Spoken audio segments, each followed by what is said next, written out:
Hey everyone, welcome to another Learn with Hatty. If you watched part 3, you already know the big picture. AI is becoming the brain of the system. Crypto and tokenization are turning money and assets into code. Big tech owns the pipes. Banks are moving everything on-chain, and governments are trying to glue it all together with digital IDs and CBDCs. That was the diagnosis. This video is the prescription. This is part 4, resistance and opt-out strategies, what you can actually do right now to protect your privacy, where you still have leverage, and how to push back before this becomes inescapable. Let's get into it. I want to start with something that sounds boring, but is actually insanely powerful: the legal tools you already have. If you're in California, you basically woke up in 2026 with a privacy nuke called Drop, the delete request and opt-out platform. You go to the site, verify you're a resident, click a few buttons, and that one request hits hundreds of registered data brokers at once. They are legally required to delete the data they hold on you in about 90 days. And starting in 2026, they have to keep checking back every 45 days and delete it again if your data creeps back in. That's not unsubscribe from emails. That is, stop selling my entire profile. Even if you're not in California, this still matters because it shows you what's possible when people push for real privacy laws. And it's not just one state. Roughly 20 states in the US now have some kind of comprehensive privacy law on the books, and state attorneys general are starting to enforce those laws harder, especially around deletion requests and ignoring opt-outs. The era of "we'll just collect everything and hope nobody notices" is starting to crack. On top of that, you've got something called Global Privacy Control, or GPC. This is just a setting you can turn on in your browser that sends a signal to sites that support it saying, "Do not sell or share my data." In California, companies are legally required to treat that as a valid opt-out. Outside California, it's not always enforced yet, but it's still a way of saying, "No, you don't have my permission," and more sites are starting to honor it. So before we get into Tor or crypto or any of the hardcore stuff, step 1 is simple. If you're in California, go file a drop request. Everywhere else, turn on Global Privacy Control in your browser. It's low effort, and it immediately shrinks the amount of raw data that even enters the surveillance machine.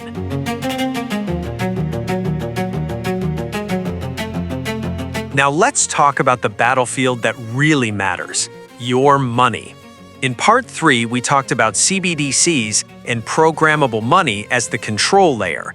That's how you go from "we can see what you're doing" to "we can decide what you're allowed to do." What's interesting is that in the US, CBDCs are not some smooth, inevitable rollout. There's real pushback. You've got bills like the Anti-CBDC Surveillance State Act, which basically says the Federal Reserve doesn't get to roll out a retail CBDC without explicit permission from Congress. You've got the American Bankers Association and a lot of community banks openly opposing a retail CBDC. Because if the Fed offers accounts directly to citizens, those banks lose their deposit base and their business model blows up. So the system is not one unified monster. There are fractures and turf wars. That's where we still have leverage. On an individual level, there are a few simple moves you can make right now that push back against financial surveillance. 1. Start using cash more intentionally.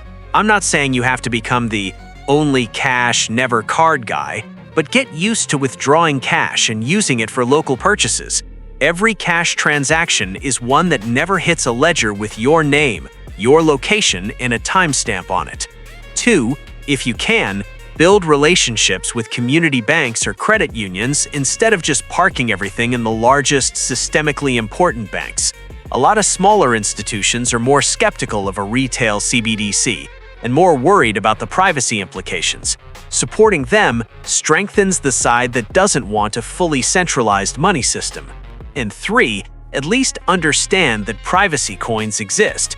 Monero and Zcash, for example, are designed so that on-chain, you can't easily see who sent what to whom or for how much. Monero hides sender, receiver, and amount by default. Zcash gives you the option to use shielded, private transactions using zero-knowledge proofs. Governments and big exchanges are trying hard to delist and ban privacy coins, and that alone should tell you how much they threaten the surveillance model.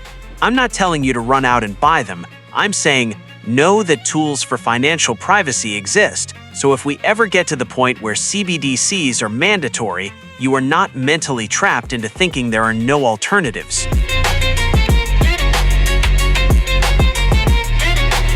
Let's move to communications, because if they can't see what you're saying or who you're talking to, they lose a huge amount of power. You don't have to be a hacker to level up here. Just switching the tools you use makes a massive difference. Signal is still the default recommendation for a reason. It's end-to-end encrypted, it's open source, it's run by a non-profit instead of a giant ad company, it collects almost no metadata about who you talk to or when. They've been moving toward usernames instead of phone numbers, which is huge because a phone number is one of the main ways your identity gets tied into everything else. If your risk is a little higher, you're an activist, a journalist, or you just really care, you can look at tools like Session or Simpleplex, which take decentralization and metadata resistance even further. But honestly, step one for most people is just install Signal and move your sensitive conversations there. Don't drop your entire life story into plain SMS. Don't put things into email that would ruin you if they got leaked. The goal is not to go full spy. The goal is to stop making it ridiculously easy. Now I want to talk about something that isn't flashy, but is probably one of the most powerful moves you can make, and that's data minimization. We all obsess over encryption and VPNs and how do I lock down the data they already have? But the more powerful question is, how do I stop feeding them in the first place? Start with your phone. Go into your settings, look at your app permissions, and ask one simple question. Does this app actually need this permission to function?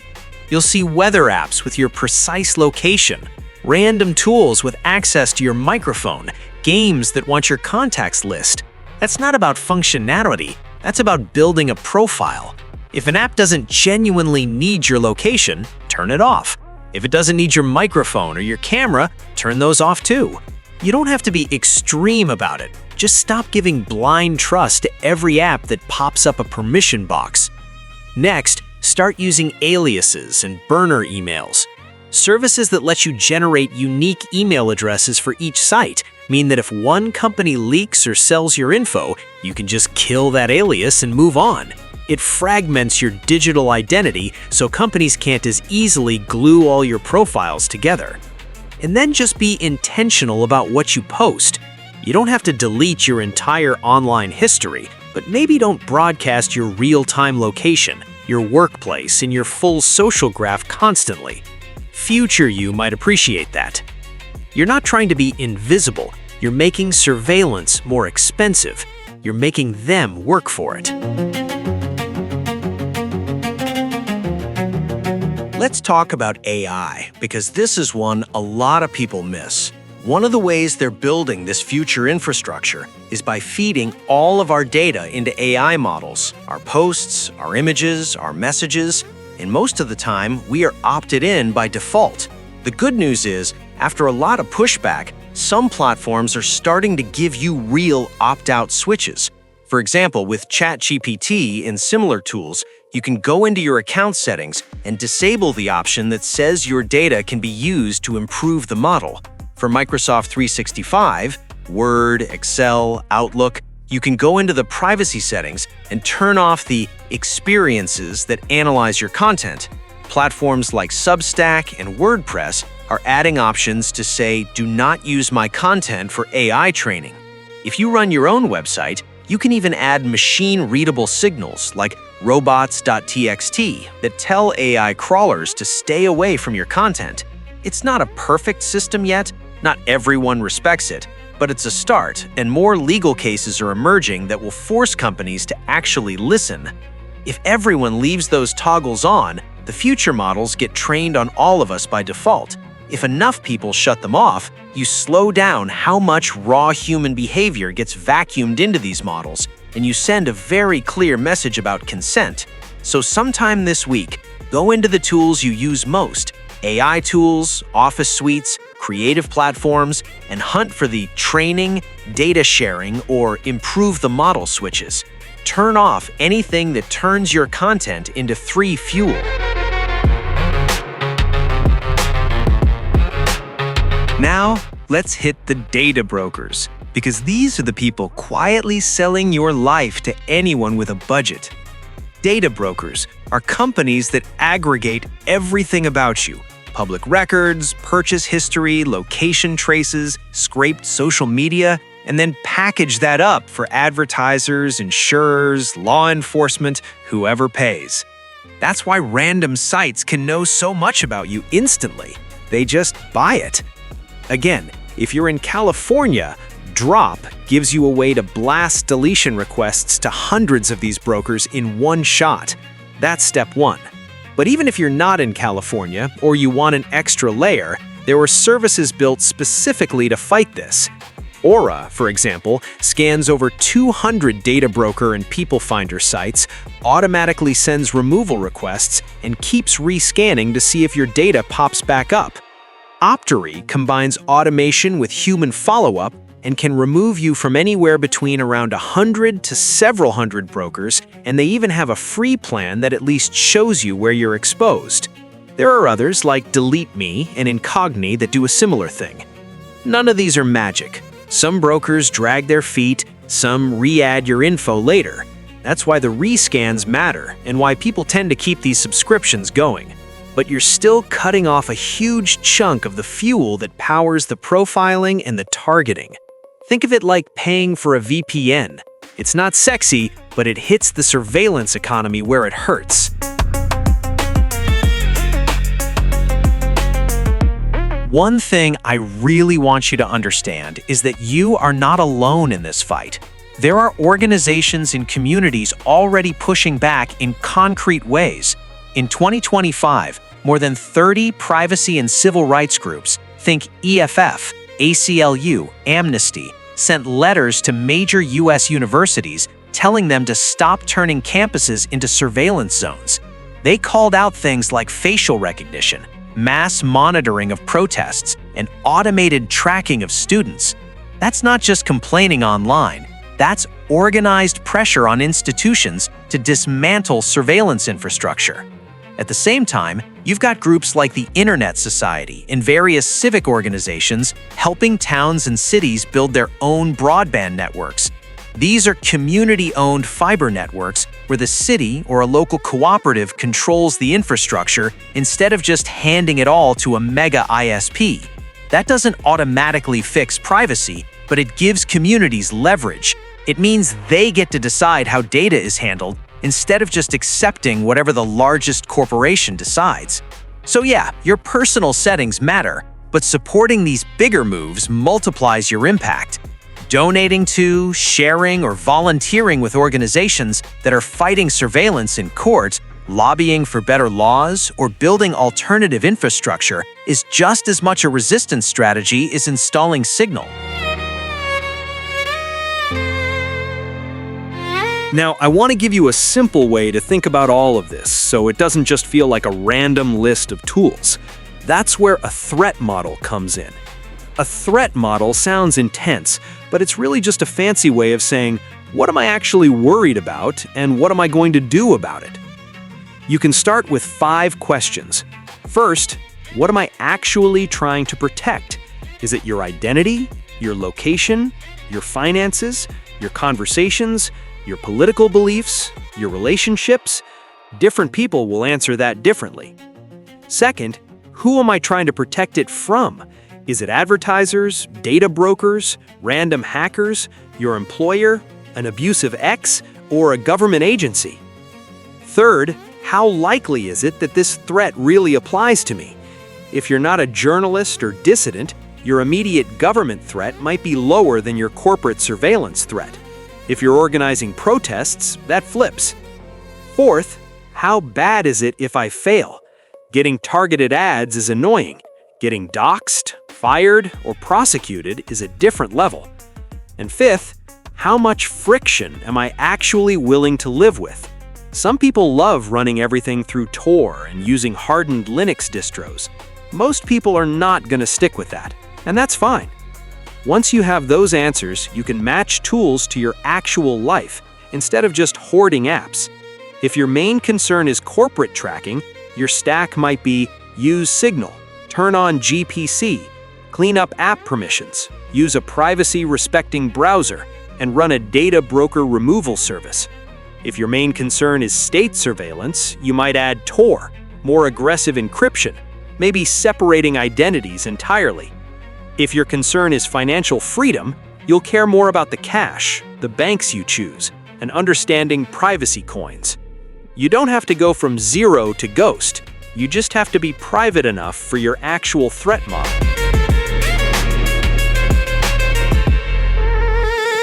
Let me wrap this into something practical so you're not just like, okay, cool theory, what now?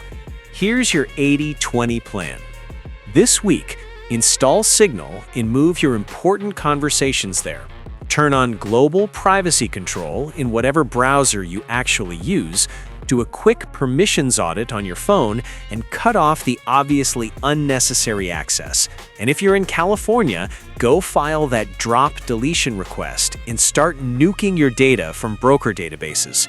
This month, go into the tools you use the most. ChatGPT, Microsoft 365, your blog platform, whatever, and turn off any setting that says your content can be used to train AI models. Sign up for at least a free tier data broker scan with something like Optery or a similar service and see where your info is exposed. And take 20 minutes to actually write down your threat model in plain language, even if it's just in a notes app. Over the course of this year, start building a small cash buffer outside the banking system. Consider moving some of your banking relationship to a community bank or credit union that isn't cheerleading for CBDCs. Learn enough about privacy coins and decentralized identity that if things escalate, you're not starting from zero. And pick at least one organization that's fighting this fight. EFF, ACLU, Cato, Internet Society, whoever resonates with you, and support them in whatever way you can. If you do just that, you're already ahead of the vast majority of people.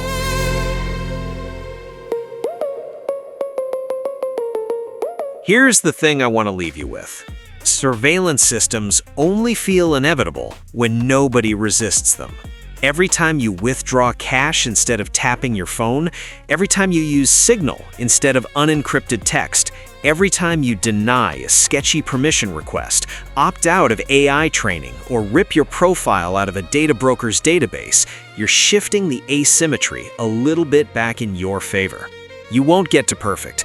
I won't get to perfect. That's not the point. The point is, while the machine is still being built, resistance is still cheap.